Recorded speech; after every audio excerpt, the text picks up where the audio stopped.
Neil, I guess another welterweight prospect on the up and up, standing across from you. So I guess what is this just old hat for you now? Like, oh, who's the next undefeated young prospect you're going to have me fight?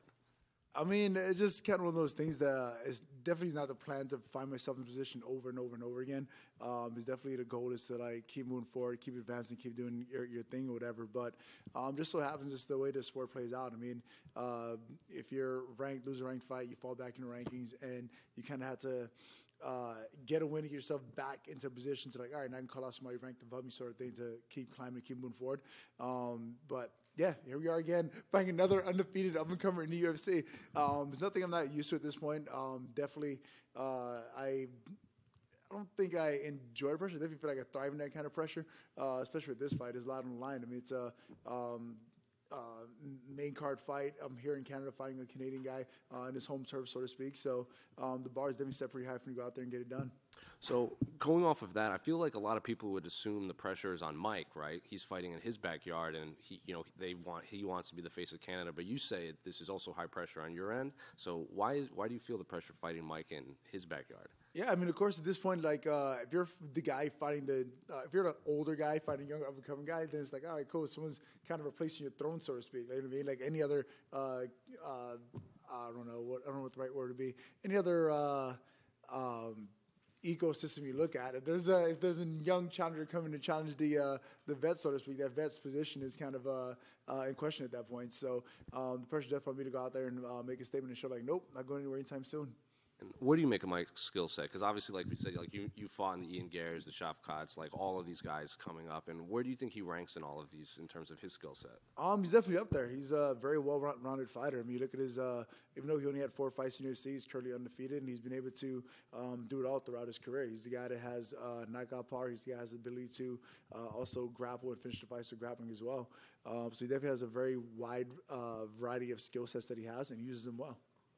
Last one for me. Obviously, a lot was made in the lead up to your last fight, but even the fallout, I feel like a lot of fans kind of are on your side now. Like they came to your defense. So, what's the last few months been like in terms of fan reception and response and everything? Honestly, it's been great. I mean, throughout the course of my career, and especially over the last couple of months, like, I mean, it's just obvious I'm not a guy that has 3 million followers on Instagram, something crazy like that. But I always had a very loyal group of supporters that kind of stuck with me through thick and thin. And these last few months have shown nothing but that. I mean, yeah, August was a very difficult point for competition, but it was also difficult in my personal life as well.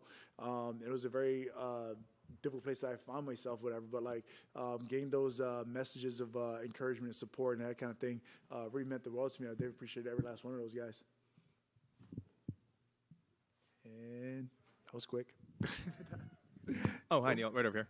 To your right over here. Oh, cool. When you're sizing up an up-and-coming talent like Malott, do you factor in at all the quality of his previous preparation, like the guys that he's fought before, the 3 guys he fought before you particularly? Do you look at their resumes? Does that matter? No, not at all. I mean, I found out very early on that I could be one of the business mistakes that I made. I mean, or I could make. Sorry. I mean, for example, back in 2015, 2016, I was just kind of visiting my mom in Philadelphia at the time, and I was like, all right, I'm going to find a local gym to go train at. And I just happened to come across the gym that Sean Brady was training at back then. I was like, huh, you're not in UFC yet, are you? Like, no, I'm still fighting for this region promotion. I'm like, dude, you should definitely be in the UFC. Like, I have no doubt in mind you'll be there pretty quick. And watch what Sean Brady's been able to do over the last couple of years, being a top-ranked guy now, just main event fight coming up, or whatever else maybe. It just goes to show how talented people are in the sport. Even guys that are new to the UFC or not in the UFC yet, there's a lot of very talented people who are out there. So for me to like look at Mike Malott's resume, so to speak, thus far in the UFC and think like, oh, he hasn't fought anyone I fought yet. It should be a cakewalk for me. That'll be one of the biggest mistakes I can make. I know for a fact there are some guys out there that are just absolute killers when it comes to mixed martial arts, and I feel like Mike is one of those guys. He's definitely a tough competitor, and I can't make the mistake and think like, oh yeah, I fought the best of the best. Mike should be no problem for me. I know for a fact he's a tough upcoming dude looking to bring to the rankings, so I know he's going to bring out the best fighter in me. I hope the city's been treating you well because you are facing sort of the highest, I guess, ranked Canadian on this card. Has it been refreshing this fight week, especially compared to all the shenanigans from last time? Oh man, this is great. It's been amazing. I mean, weight slow, been avoiding the cold. Like it's been a great fight week. I mean, like I said, there's been a lot going on in these past few months. But like even with my partner and I, we're able to actually focus on the future between what's best for our family kind of thing, and it's been great. I have zero complaints about going to this fight week compared to the shenanigans I had to deal with back in August. Yeah, Neil, just real quick, just talking about those shenanigans. You've been doing this for a long time. You've experienced pretty much everything you can in this game. Has there ever been something comparable to that kind of leaking over into your personal life, like beyond the fight?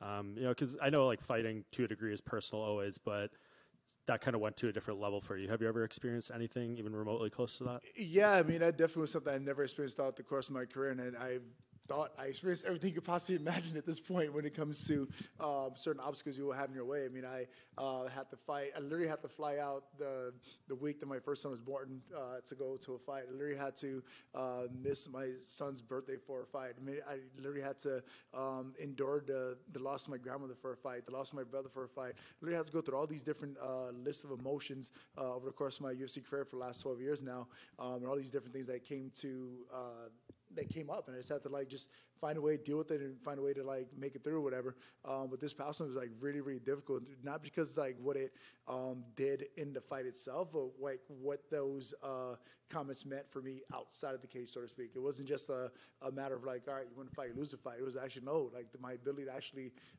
be the father I want to be the parent I want to be is actually at stake now based off of what someone perceived I was saying or whatever, and how they chose to spin it in the media. I mean, that was just a very difficult place that I found myself, and I'm very fortunate that we were able to move past that and put it behind us now and be at the point we're in now. But that was definitely one of the lowest things I've ever seen an opponent do ever. I'm glad it's better now. And just last thing, you're kind of among this group now, like, Jim Miller, Andre Arlovski, like, ones who've just high up there on the records for fights, wins, all that stuff. Do you have like a big kind of milestone you want to like cross off the list before you're done with this? For Jim Miller, it was UFC 300 for so long. Sure. For Arlovski, I think it's just fight forever. What's your thing? Yeah, I mean, for me, it's all about the competition. I mean, I'm so competitive right now. I just want to keep competing. I'm the kind of guy that if I'm driving down I-25 and way to train, I see my training partners on the highway with me. At that point, it's a race. Who's to get to the gym first? Like, even though he may not be competing to get to the gym quicker, I'm like, oh no, he's right there. I got to beat him to the gym. Like, I'm just that much of a competitor or whatever. I think for me, like, once I start slowing down as far as like not being competitive to my peers or whatever, that's when I'll start looking like, all right, maybe what's next kind of thing. When I look at my career thus far and where I want to go with it, for me, the best way I can explain it is an expression that I heard Steve Harvey use, where it's like you aim for the moon in case you miss the end amongst the stars, so to speak. And that's what I feel my UFC career is now. Like, yeah, sure, I'm still aiming for that gold belt. I'm still aiming for that championship. And 5 years from now, if I retire and it never happened, I'll be content with all the accolades and accomplishments and records I set along the way. Neil, I don't want to beat a dead horse, but going back to those comments made before your last fight, you mentioned there about the sacrifices you've had to make, including missing your son's birthday and stuff like that. It's such a personal thing to accuse someone of, right? During the time it was happening, did you think to yourself, wow, this guy's trying to get in my head, or he's a young kid, he doesn't really understand what he's saying? Like, what were you taking from him when you were saying that stuff? Yeah, I mean, to lack of better words, it's just a very crappy feeling because, like, I'm not sure if you guys ever went through this, but, like, going through a separation or whatever, it's like it's a list of emotions that you go through trying to process it all. Like, oh, man, what happens next? What about this? What about that? And you're thinking worst-case scenarios and all this other stuff. So to have something like that be taken out of context and have it be thrown in your face when it comes to ex-partners and, like, attorneys and all the nonsense, like, it's just a very uneasy feeling of uncertainty. Like, you know what I mean? Like, I've fought through injuries. I fought back from losses. I had everything that comes to, like, my actual UFC career and professional career or whatever. But when it comes to, like, my actual life, when it comes to me actually being the father I want to be to my kids and that kind of thing, when that starts to be questioned or put in jeopardy based off of how things are being perceived, how things are being edited or whatever else it may be, then it becomes that much more difficult to manage that. I'm not sure how that's going to turn out. Like, I know I can bounce back from a loss. How do I bounce back from, like, less time with my kids or my kids getting taken away in general kind of thing? So to me, that was just like the worst possible feeling I can possibly have, where it's like, what does this mean? Like, where's this going to go? Like, it was just a lot of uncertainty going with there. But like I said, unfortunately, we were able to put that behind us and be in a better place now. I'm glad to hear that. He then obviously had his own moment with comments and stuff being taken and turned around. I sort of think I know the kind of guy you are. I don't think you got much joy from that, but do you think maybe that's an educational moment for someone that, like, hey, you don't take comments and they can be twisted and maybe we don't do that in future? Yeah, I mean, at the end of the day, you just don't want to reinvent the wheel. Like, even my training partners and my teammates, like, everyone, like, I have a very unique approach to, like, coaching or giving advice to some of my teammates, some people who ask me, hey, what do you think about this? I've done damn near everything you think of when it comes to the sport, that kind of thing. So when it comes to giving advice and that kind of thing, I try to teach from the mistakes that I made along the way. Like, any coach can, like, review a move or technique or whatever else it is and, like, kind of give you the right way to do it. But having that experience of actually going through and doing it the quote unquote wrong way or incorrectly, whatever, and seeing what that seeing the long-term effects that may have for you, there's nothing better than that teachable moment. And if I can share a teachable moment with anybody else, whether it's a guy like Ian Gary or a teammate, I'm more willing to do that kind of thing. So watching Ian Gary go through what he was going through, I was getting so much, like, so many people reaching out saying, hey, look at this. He's getting his turn now. I'm just like, I don't enjoy this. Like, what joy am I going to take from someone going through something that personal, whatever? I know what that meant to me a couple months ago. So if I were to be the kind of guy that turned around and said, like, oh, ha, look at you go through this now, like, I'd be the biggest turd out there. So it was very difficult for me to, like, kind of, like, get those messages along that way. It was like, hey, look what's happening with Ian Gary right now. It's kind of like, hey, you know what? I don't care about that nonsense. It has nothing to do with the actual fight game, whatever. I tend not to. I don't want to focusing my attention on it or give it any attention that it doesn't deserve, kind of thing. I hope he's able to figure it out. I hope he's able to be there for his kid and move forward past it or whatever. And I wish he got the best. I mean, at the end of the day, for me, it's competition, and he got the best of me on competition night. And other than that, I have no desire to see him go through any differences whatsoever. The only thing I look forward to is, like, potentially getting a rematch with him. But as far as him like going through any kind of negative stuff with his family, things like that, I can care less about it. I actually wish the guy the best so we can pull through it. And Neil, I know you like being the underdog. I don't know if you've taken a look at the odds, but you're a pretty big underdog in this fight. Does that surprise you just based off who you fought in your career compared to who Mike's fought? Have you not seen my last fight? It was pretty bad. Like, I mean, but yeah, I mean, it's just one of those things that it is what it is. I mean, at the end of the day, like, those odds I can care less about them. I mean, I remember having a conversation with my training partners, Austin Hubbard, a while back, where there was some stat that some company had put out where it's like, oh wow, Neil has won like 9 out of 10 fights that he was an underdog in or whatever. And I was like, kind of like, oh yeah, I did do that, didn't I? I won every fight I was supposed to win. And without missing a beat, Austin turns and says, like, yeah, but you lost every fight you were supposed to win too. And I was just like, damn, dude, that sucks, but you're right. There were fights where I was favored and I lost. There are fights that I was underdog and I won. But, like, those odds, they don't mean a thing to me. At this point, I know what I've been through over the last couple months as far as, like, training goes, no amount of preparation I put to this fight. So there's no doubt I'll be successful Saturday night. Speaking of your team, it seemed like a lot of the fighters showed up during the holidays. I know you have a teammate of yours actually fighting on the unified card on Friday night. What did that mean to you, just that people were, there for you when maybe they might have wanted to take some time off during the holidays? Man, it was great. I definitely appreciate those guys. I mean, literally, like Christmas fell on a Monday this year, and I was like, all right, Monday is, I get it's actual Monday on the calendar, but it's a wrestling day. I need guys to wrestle with. So being able to get guys to wake up on Christmas morning and say, hey, I'll be there to wrestle with you, whatever, and give what you need. I definitely appreciate those guys showing up for me. And in return, I'll do the same for them. I mean, there's literally been practices where it's like, all right, well, I'm on daddy duty right now. And it's like, all right, well, I'll rock my son to sleep. I'll be in practice with you, and then we'll pick up from there, kind of thing. And it's just cool to have a group of people around you that kind of just supports your goals and visions and dreams and kind of thing, and just kind of push you every day. I know you said you didn't like it when people were kind of rubbing it in about everything that Ian Gary was going in, but a lot of fighters I saw defend you while all this was happening, even before the stuff with Gary came out. What did that mean to you to just see a lot of fighters come to your support and say, hey, Neil's not a bad guy. What's he talking about?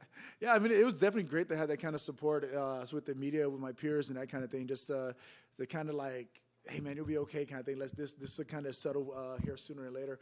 It was definitely cool to have that kind of support. But at the end of it, like this training camp, this last few months, I literally had some people like literally just kind of show up and just make the best of it. I mean, even my last week of training, I had a nanny quit on Monday on the way to the gym. She's like, oh, yeah, by the way, I'm going to tell you I quit. And I was like, I have to go train kind of thing. And the coach was like, hey, bring kids with you. We got it. We'll take care of it. And my coach is literally rocking my son while I'm getting my training done or whatever. It's like, man, just the way that my quote unquote village came together for this training camp and life in general, I'm just truly grateful for it. And just last one for me, any plans to go back to Philly and train with Sean Brady and his team anytime soon? Oh, 100%. That is a necessity. I mean, to have that kind of a competitor, to have that kind of push, to have that kind of a drive on a daily basis, it's almost needed at this point.